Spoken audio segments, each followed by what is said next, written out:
ଆଜ୍ଞା ନମସ୍କାର। ଆଜି ଏକ ଆଶ୍ଚର୍ଯ୍ୟ ଘଟଣା ବିଷୟରେ ଆଲୋଚନା କରିବି। ହଠାତ୍ ଆଜି ରାସ୍ତାରେ ଗଲାବେଳେ ଅଫିସକୁ ଦେଖିଲି ଏକ ବିଦ୍ୟାଳୟ ସମ୍ମୁଖରେ କିଛି ବିଦ୍ୟାଳୟର କର୍ମଚାରୀମାନେ ଫୁଲ ଏବଂ ଗୋଟେ ଥାଳିରେ ଏମିତି ଅରୁଆ ଚାଉଳ ସହ ଧରି ପ୍ୟାରେଣ୍ଟସ୍ ଏବଂ ପିଲାମାନଙ୍କୁ ସ୍କୁଲ ଭିତରକୁ ସ୍ୱାଗତ କରୁଛନ୍ତି। ତାପରେ ଜାଣିବାକୁ ପାଇଲି ଯେ ଆଡମିସନ ଚାଲିଛି ଏବଂ ଏହି ପ୍ରୋସେସରେ ପିଲାମାନଙ୍କୁ ସ୍କୁଲ ଭିତରକୁ ନିଆଯାଉଛି। ମୋର ହଠାତ୍ ମନେ ପଡିଗଲା 1996 ଯେତେବେଳେ ମୁଁ ପ୍ରଥମ ଦିନ ସ୍କୁଲକୁ ଯାଇଥିଲି ମୋ ମାଙ୍କ ସହିତ। ସେଦିନ ଶିକ୍ଷୟିତ୍ରୀଙ୍କୁ ବା ଗୁରୁ ମାଙ୍କୁ ମୋ ମା ନିଜେ ସେଦିନ ଦେଇଥିଲେ କି ଅରୁଆ ଚାଉଳ, ହଳଦୀ, ଏମିତି ସବୁ ଜିନିଷ ଦିଆହେଇଥିଲେ ମୋର ମନେ ଅଛି। ତ ଆଜି ହଠାତ୍ ଏତେ ଦିନ ଭିତରେ ଗୋଟେ ଓଲଟା ହେଇଯାଇଛି ଜିନିଷଟି 30 ବର୍ଷ ଭିତରେ। ସେଦିନ ଆମେ ଶିକ୍ଷକଙ୍କୁ ଦେଇ ପାଠ ପଢିବା ପାଇଁ ଯାଉଥିଲୁ, ହେଲେ ଆଜି ହଠାତ୍ ଶିକ୍ଷକ ଛାତ୍ରଙ୍କୁ ଦେବ କେମିତି ହେଇଯାଇଛି।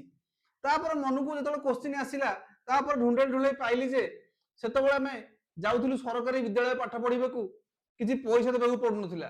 ବର୍ତ୍ତମାନ ଲକ୍ଷ ଲକ୍ଷ ଟଙ୍କା। ଜଣେ ବନ୍ଧୁକୁ ମଧ୍ୟ ପଚାରିଥିଲି କିଛି ଦିନ ତଳେ, ତାଙ୍କର ଝିଅ ଆଡମିସନ କରିବା ପାଇଁ ଭୁବନେଶ୍ୱରରେ ଏକ ନାମୀ ସ୍କୁଲରେ, ସ୍କୁଲର ନାଁ ନେଇ ହବ ନାହିଁ, ଏଲକେଜି ଆଡମିସନ ଆଜ୍ଞା ଟୋଟାଲ ବହି ସହ ଲକ୍ଷେ ଟଙ୍କା ପଡିଯାଇଥିଲା। ଲକ୍ଷେ ଟଙ୍କାରୁ ଅଧିକ ମଧ୍ୟ, କିନ୍ତୁ ଲକ୍ଷେ ଟଙ୍କା ରାଉଣ୍ଡ ଫିଗର ଧରି ଦିଅନ୍ତୁ। ତାହେଲେ ବର୍ତ୍ତମାନ ଦେଖିବେ ଶିକ୍ଷାକୁ ଏଭଳି ଭାବରେ ଘରୋଇକରଣ କରିଦିଆଯାଇଛି ଯେ ପ୍ରକୃତରେ ପରିବର୍ତ୍ତନ ଘଟି ଯାଇଛି। ଆଉ ସେଦିନର ଷଷ୍ଠ ଶ୍ରେଣୀରେ ପାଠ ପଢିଲା ବେଳେ ମୋର 63 ଟଙ୍କା ଆଜ୍ଞା ଆଡମିସନ ଫି ପଡିଥିଲା, ସ୍ପଷ୍ଟ ଭାବରେ ମନେ ଅଛି। ସେଇ ପଇସାଟି ମଧ୍ୟ ପାଖରେ ନଥିଲା, ଘରକୁ ଦୌଡ଼ି ଆସିଥିଲି। ଖୁଚୁରା ପଇସା ମୋ ବୁଢୀମା ଦେଇଥିଲା, ସେଦିନ ମନେ ଅଛି ପୁରା। ଏମିତି ଗଣି ଗଣି ଯୋଉ ଟଙ୍କି 2 ଟଙ୍କି ମୁଁ ନେଇଯାଇଥିଲି ଆଡମିସନ କରିବା ପାଇଁ। ହେଲେ ଆଜି ଏଲକେଜି ଛୁଆ ପାଇଁ ଲକ୍ଷେ ଟଙ୍କାର ଆଡମିସନ ନହେଲେ ଗୋଟେ ଛୁଆଙ୍କ ପାଖରେ ଉନ୍ନତମାନର ଶିକ୍ଷା ପହଞ୍ଚି ପାରିବ ନାହିଁ। ଆଜି ପ୍ରକୃତରେ ମଧ୍ୟ ମୁଁ ବି ସେ ହୃଦୟଙ୍ଗମ କରୁଛି ଯେ ବିନା ବେସରକାରୀ ସ୍କୁଲରେ ପିଲାମାନେ ପାଠ ପଢି ପାରିବେ ନାହିଁ। ତାହେଲେ ସରକାରୀ ବିଦ୍ୟାଳୟର ଅବସ୍ଥା ଆଜି କାହିଁକି?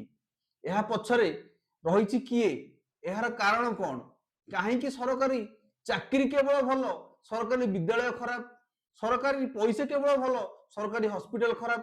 କେବଳ ସରକାରୀ ଚାକିରି ଖଣ୍ଡେ ଛାଡ଼ିଦେଲେ ସରକାରଙ୍କର କୌଣସି ପ୍ରକାର ସର୍ଭିସ ଲୋକମାନଙ୍କୁ ଭଲ ଲାଗୁନାହିଁ।